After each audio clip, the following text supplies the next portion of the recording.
Hace muchísimo tiempo que no les platico del fútbol argentino.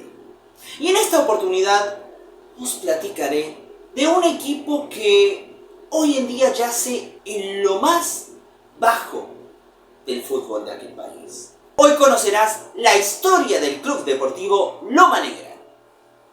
Y si quieres saber de qué va, quédate y mira este video. Ladies and gentlemen, bienvenidos a Bolsón. Vamos a ganar, este es el momento. Es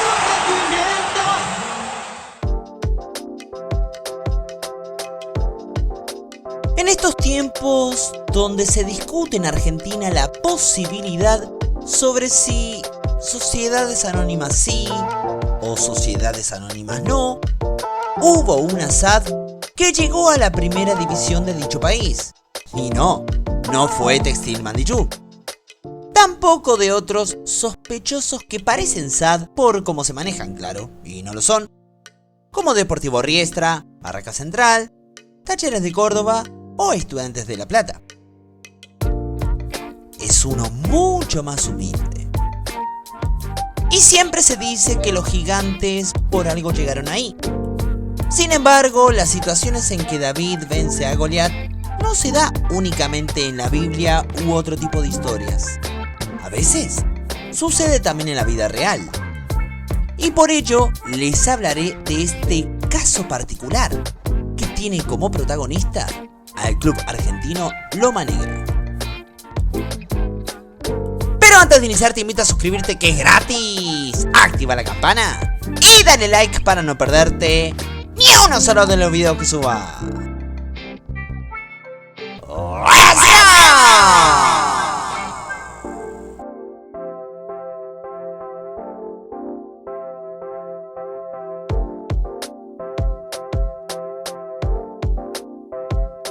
El 31 de mayo de 1929 nacía en la localidad de Villa Fortabat el equipo Club Social y Deportivo Loma Negra. Villa Fortabat es un pueblo de 3.500 personas según el último censo nacional y pertenece al municipio de Olavarría, que es una ciudad ubicada en el sudoeste de la provincia de Buenos Aires. El pueblo de Villa Fortabat es también conocido como Loma Negra, motivo por el cual el gentilicio de los que viven allí es lomanegrense. Y el nombre del mismo se debe al color de la piedra caliza, una materia prima para la fabricación de cal y cemento. Precisamente con el significado del nombre del lugar lo dice todo, ¿no? Loma Negra no es solo un equipo de fútbol o una localidad. De hecho, primeramente fue, o mejor dicho, sigue siendo, una empresa cementera, pero no una cualquiera, ya que incluso hoy en día sigue siendo la mayor empresa cementera del país, por lo que se podría decir que Loma Negra es el Cruz Azul argentino. Loma Negra Compañía Industrial Sociedad Anónima es una empresa argentina fabricante de cemento y concreto, fundada por Alfredo Fortabat en el año 1926. Ahora bien, ¿por qué el pueblo se llama Villa Fortabat? En la década de 1920 se descubren en los campos de propiedad de Alfredo Fortabat un importante yacimiento de caolín y caliza, fundando así, en 1926, su empresa, a la que bautizó Loma Negra. Y 2 años después, comenzaron las construcciones de las casas. Con el pasar del tiempo, la empresa logra consolidarse finalmente en los 70s, y tras la muerte de don Alfredo, en enero de 1976, su esposa, Amalia Lacrosse de Fortabat, asume la presidencia de la empresa. Creo que mucho he platicado ya de la localidad, así como de la empresa Loma Negra, que más adelante retomaré. Sí, porque esta historia aún no termina.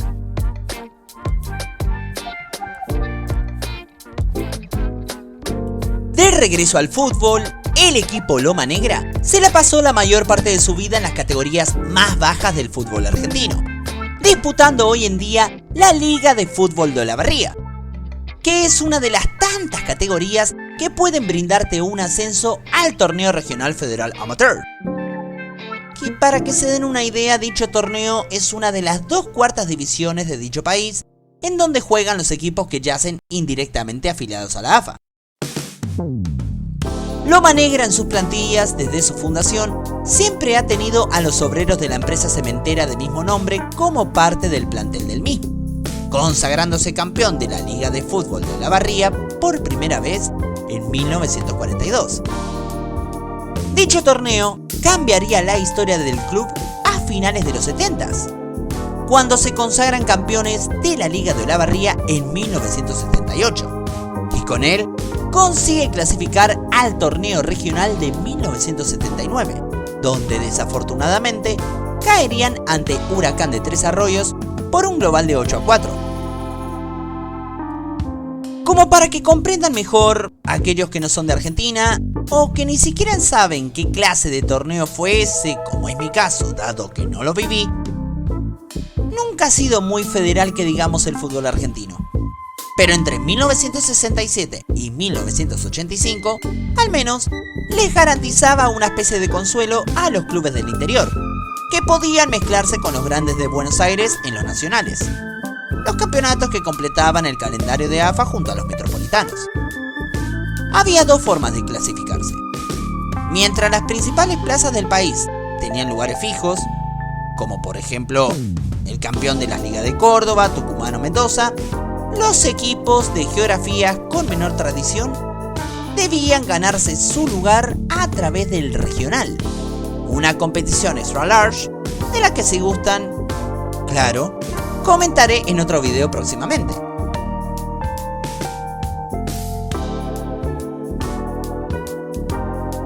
Y así nos vamos a los años dorados del club. Es irónico pensar que gracias a una tragedia Loma Negra haya crecido, ¿verdad? ¿Qué mamada? No es broma. Y es que en abril de 1980, en medio de unas devastadoras inundaciones que afectaron el centro de la provincia de Buenos Aires, cientos de habitantes de Olavarría fueron evacuados y derivados a Villa Fortabat. Esa muestra de solidaridad activó la ayuda de Amalia Lacroce de Fortabat, la viuda y heredera de la corporación y dueña de la mayor fortuna del país, que visitó en su pago chico a quienes habían tenido que dejar sus casas y les prometió un auxilio económico. Aunque eso sí, el club no podía quedar fuera. Y de manera muy astuta, Jorge Alexandre, quien era el presidente de la comisión directiva del club, mismo que, además, como casi todo el pueblo trabajaba en la cementera, pensó en las instalaciones del club y de esta manera le pidió a Amalita, que es como algunos apodaban cariñosamente a la esposa de don Alfredo Fortabat, que apoyara económicamente al equipo de fútbol de Loma Negra, que en la práctica actuaba como un brazo deportivo de la empresa. Tras aquella gran tragedia, acompañada del encuentro casual, le siguió a los pocos meses una pequeña hazaña deportiva. Loma Negra derrotó en la final del torneo de Olavarría a Estudiantes, el equipo con más títulos, y no solo se proclamó campeón por 5ª vez en la historia, sino que, además, sacó pasaporte para volver a disputar el regional, la competición que clasificaba al Nacional de la Primera División de 1981. Quienes conocieron a la señora Amalia de Fortabat dicen que ella las cosas las hacía a todo o nada, ganar o perder. No la conocí, pero ya me agrada en ese sentido, porque soy igual, la neta, a todo o nada. Y entonces, Lacroce de Fortabat apostó a pleno. Si pondría dinero en el fútbol, sería lo grande. No quería un Loma Negra que hiciera ruido en Olavarría o Buenos Aires, no. Quería un Loma Negra que hiciera ruido en Argentina, o de ser posible en América, y, llegado el caso, total soñar no cuesta nada, en el mundo entero. Así que, a partir de 1980, arribaron jugadores de muy buen nivel, como Carlos Escueo desde el fútbol mexicano, Mario Ucíos del Real Madrid Castilla, Carlos Carrió de Gimnasia de La Plata, Luis Barbieri y Jorge Vázquez de Atlanta, o también Osvaldo Gutiérrez de Vélez. También, cuando el sueño del Dream Team no tenía techo, Loma Negra hizo un intento de contratar a Diego Maradona y a Ubaldo Filiol, que andaba en conflicto con River. Como estos nombres, hay muchos más, pero no quiero extenderme demasiado. Fue entonces que disputaron el torneo regional, que para ese entonces tenía un formato distinto al que jugaron 2 años atrás, y 4 equipos eran los que ascendían a la categoría dorada del fútbol argentino, disputándose después de la fase final una fase extra, en la que jugaban los perdedores de las semifinales y también de la gran final, por lo cual había 2 cupos extras para ser los próximos en ascender. Así, el ascenso casi se escapa. Loma Negra enfrentó a General Roca de Río Negro en la semifinal de la fase final, cayendo por un global de 2-1, mismo que caería después en la gran final ante Huracán de San Rafael, luego de igualar ambos encuentros, favoreciendo a los mendocinos por el gol de visitante. Aquel año sin duda fue sorpresivo. Por parte de General Roca, ascendió a la categoría dorada del fútbol argentino tras empatar 1-1 y ganar 2-0 al Gigante del Norte Atlético Tucumán. Y Loma Negra lograba el ascenso después de vencer en la gran final por 6-1 a Mitre de General Bandicerra. Con el ascenso ya consumado, había que reforzarse, y armaron un equipo de lujo para lograr un sueño que parecía imposible: jugar la primera división del fútbol argentino. Allí disputó pocas temporadas, pero que quedaron en la memoria colectiva. Por fin se jugaba el Campeonato Nacional de 1981, donde Loma Negra compartía el grupo B con River Plate, Ferro, Talleres de Córdoba, Guaraní Antonio Franco de Misiones, Sarmiento de Junín y San Martín de Tucumán. Aquel torneo debut quedó tercero, y a su vez eliminado en primera ronda a pesar de empatar contra River por 0-0 y ganarle a Ferro por 1-0, quien era el actual subcampeón del torneo. En 1983 disputó la zona H compartiendo grupo con River Plate, Nueva Chicago y Andino de La Rioja, clasificando como líder de su zona en la primera fase de grupos, por lo que clasificó a la segunda fase de grupos, compartiendo ahora la zona G junto a Argentino Juniors y Juventud Antoniana de Salta. El sueño pronto terminó al caer en los octavos de final contra Racing, luego de caer por 5-2 en el global.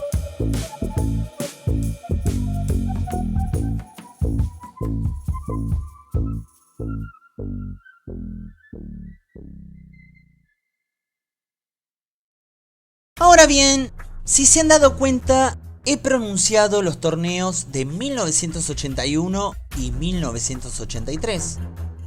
Entonces, ¿qué pasó en medio?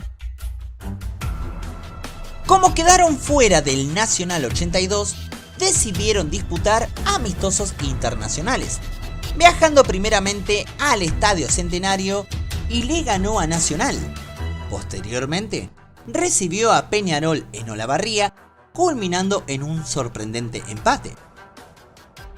En medio de esta excelente performance del club Loma Negra, las razones por las que haría historia no sería el paso de este humilde club a la primera división o aquellos amistosos contra los charrúas, sino que, en medio de aquella gran guerra que acechaba al país en el 82, la señora Amalia Fortabat, o la dama del cemento, como solían decirle, tuvo una idea completamente alocada: realizar un amistoso ante una de las selecciones más temibles de aquellos años.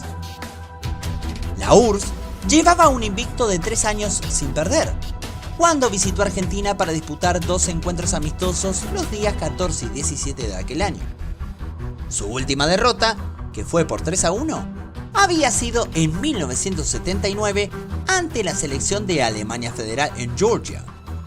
Desde ese momento habían pasado 19 encuentros donde la selección europea ganó 13 y empató 5. Para ese entonces, esta selección mayor buscaba remontar la imagen deportiva que venía en caída después de la Eurocopa 1972, en la que había quedado subcampeona. A esto se le sumaban los fracasos futbolísticos por no clasificar a los mundiales de Alemania 1974 y Argentina 1978, como a las rondas finales de las Eurocopas de 1976 y 1980.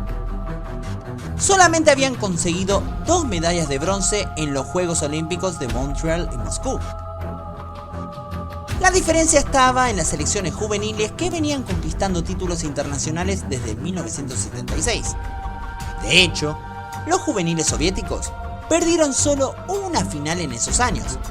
Fue el 7 de septiembre de 1979 contra la Argentina de Diego Maradona, cuando perdieron por 3-1 la final disputada en Japón por el Mundial Sub-20.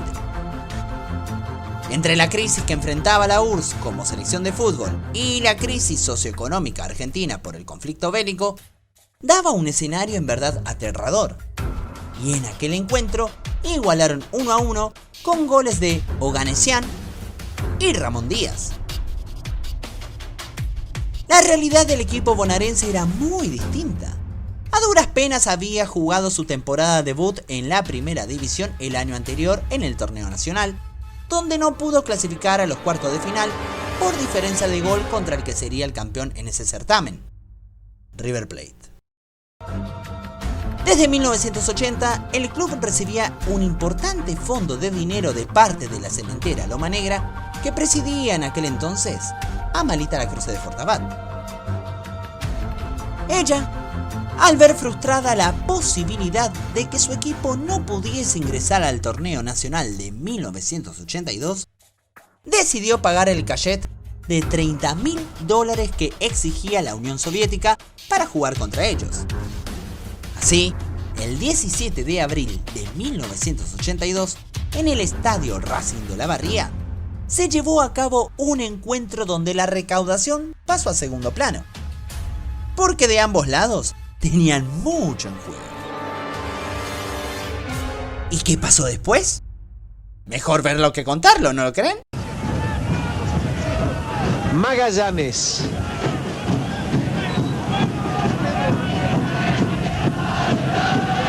Magallanes. Error. No pudo concretar Orte. Magallanes, Orte, Usillo, Chanov, ¡gol!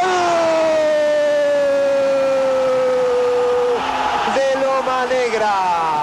¡Gol! De Loma Negra.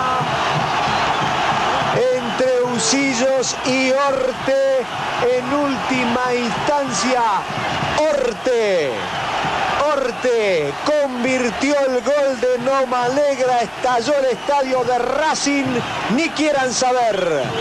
Loma Negra 1, Unión Soviética 0, Orte a los 35-30. El piso, Mazo, Barbieri. El señor Corradina mira el reloj y en este momento indica que finaliza el partido. Vean ustedes los papelitos en el aire. Ganó Loma Negra. Usando alguna contractura, un gemelo. Estábamos masajeando y es un pasillo y yo veo que entran 2 rusos con sus sobre todo largos y un traductor.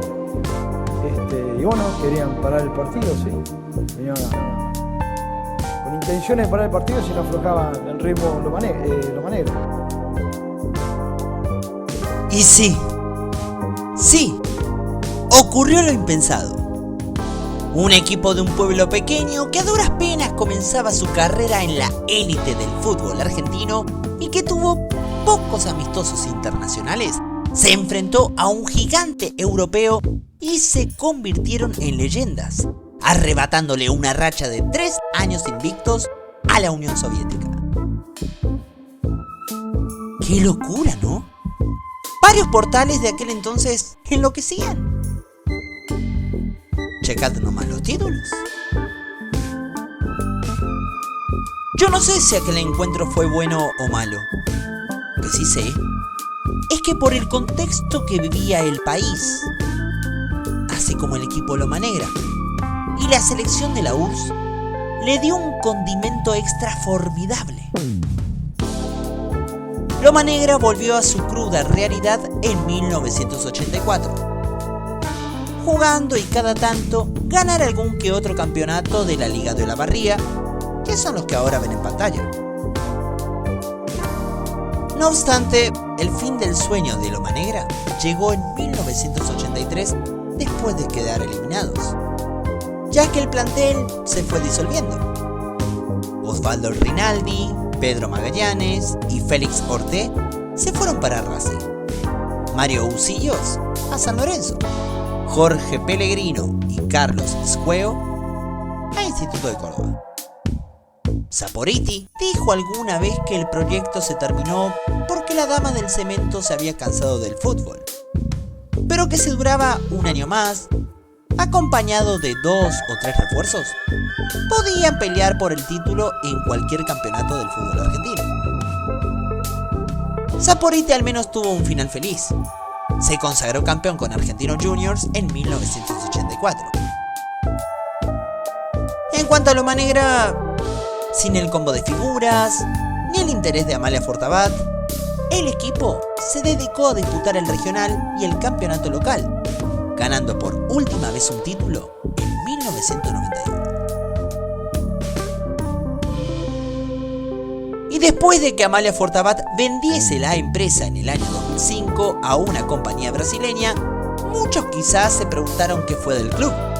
Otros tantos daban por hecho que seguiría teniendo el ok de la empresa y que ayudaría en menor medida al celeste.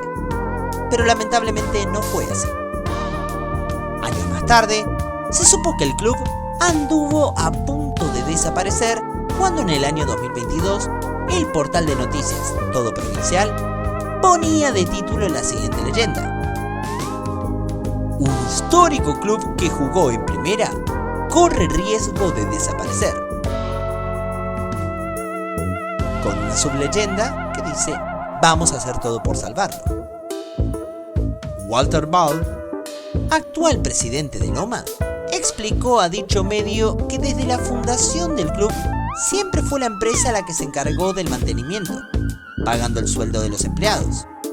Y cuando la fábrica se vendió, siguieron haciéndose cargo del club de Olavarría, pero no de los clubes que tenían en Barker, Zapala y Santiago del Estero. En pantalla les dejo la angustia que sufrió dicho club, que corrió el riesgo de desaparecer.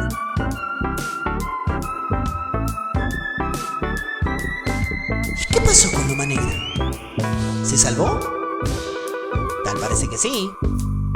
Hace pocos días busqué info del club y me encontré que su página de Facebook anda muy activa, jugando la liga local por fortuna, disputando además otros deportes como básquetbol, tenis, natación, patinaje, gimnasia rítmica, etc. La idea de un regreso firme sigue latente. Quizás algún día pueda gozar de la gloria que tuvo en el ayer.